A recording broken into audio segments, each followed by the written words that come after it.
Raid number 6, Mandibuzz. This one was a bit of a doozy to test. I wanted to run through all the different offense types, and Electric came out on top. I'll get into a little bit why that is later. We're leading with Prankster Tailwind, Rain, and we're throwing up a light screen. That ended up performing the best for us. This is the first time I'm recommending a light screen. I'm doing it on Zapdos, so I have something that can do damage later in the fight if it does get swapped out. There is an automatic swap at the end of turn for Pokemon above a certain weight threshold if they're too light, or if they're, I think it's automatic if they're flying type, automatic swap, and it does a fixed percentage of your HP health.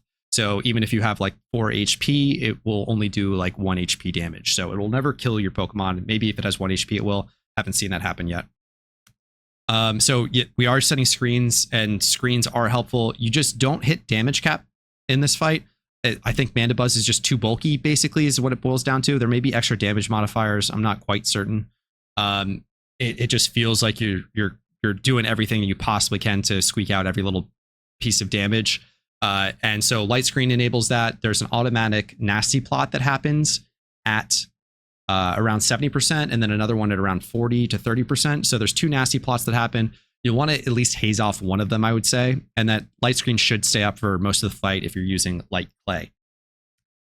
For the hazer, you have to use something that isn't Prankster. It won't affect Mandibuzz because it's dark type.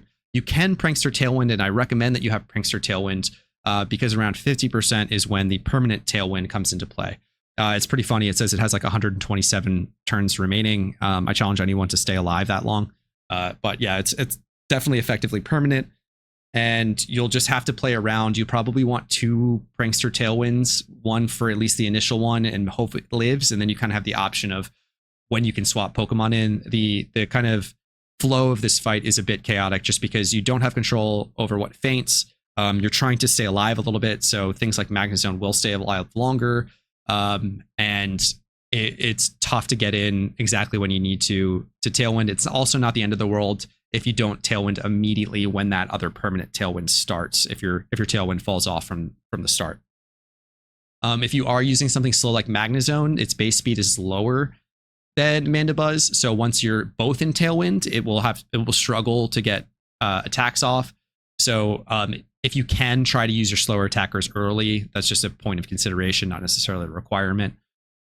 Overall, for electric tap attackers, the best damaging ones are the ones with plus and minus. I would say you can bring them. It's a pain in the ass to try to get them to line up. We're pretty sure that plus and minus only works on the left pair and the right pair, and it doesn't work across the entire field. Here you can see we paused a second to try and get plus and minus on both. I think this is the first one where we get it plus minus plus minus. That doesn't matter. It can be plus plus minus minus. If you're just running this in pugs, or like if you're finding a link to get together, I would ignore plus and minus entirely and just use regular electric attackers. The added damage is probably not worth the headache. So just get your Jolteons, your Zapdoses. You can bring these 2. Ampharos is still a truck even with plus minus, so it still hits like a truck. So that's an option. Your Zepstrika from Lunar New Year with Choice Band is decent. It's a little bit worse overall. Jolteon's a good pick. There's quite a few that I can list. We're just short, or no, the permanent Tailwind just happened and lined up perfectly on this fight. So we get the Prankster Tailwind in. And I believe I said earlier, but just to reiterate, the Crobat Haze does need to go off. I forget if it happened in this fight already. I've done a few recordings of this one now, different fights. So no, we do get the Crobat in for the Haze. So the Tailwind will go off, then the Crobat is able to Haze Mandibuzz because it does not have Prankster. And we drop that extra damage, allowing that little bit of extra survivability, which is probably necessary. There's not much in terms of like super hard required mechanics like Scolipede that needed specific hazes and all that sort of thing. It's much more of a just burn down the boss kind of situation. Electric is definitely the best for that. Ice, I would say, is probably second best. Overall, it just Ice as a type, you have slightly worse base power to work with. Thunder is just a better move. Blizzard has spread damage problems. Ice Beam is lower overall. So given the choice, I would say go Electric. I think both are good offensive typings to have in your toolkit overall. If you gun to my head, I just say Electric. It just goes a little bit smoother. Rock felt significantly worse, despite the fact that it has technically slightly better overall base power. Just across the board, it's a physical type.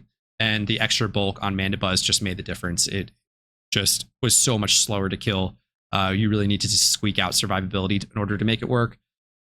So really couldn't recommend it. I think that there's a lot of pugs that are bringing sand teams, so it might be trouble trying to coordinate that. So if you're really using the matchmaking feature, I would say probably go with Thunderbolt electric offense and Tailwind to start, bring Prankster Tailwind in the back, and try to haze as well with a non-Prankster Mon.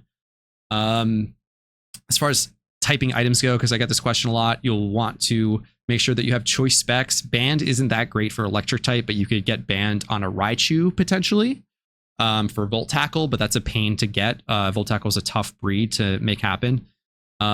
Electric Gem is another one, though not as good because a lot of your electric types will live extra turns.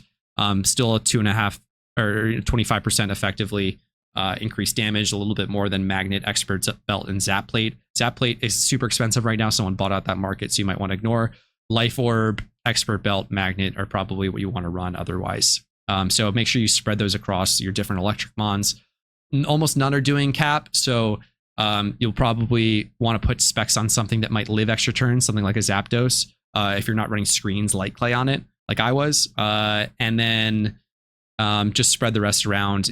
It'll do about the same effective damage, probably on your biggest attackers, all the way down to your lowest. You'll want to line those up, so 30% on the highest attackers down to 20%.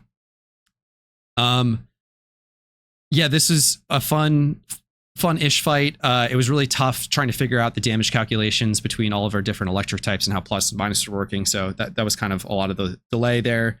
I think this might be pug hell, or matchmaking hell, because of people overwriting each other's weather with Tyrannitars, Pelipper's, whatnot.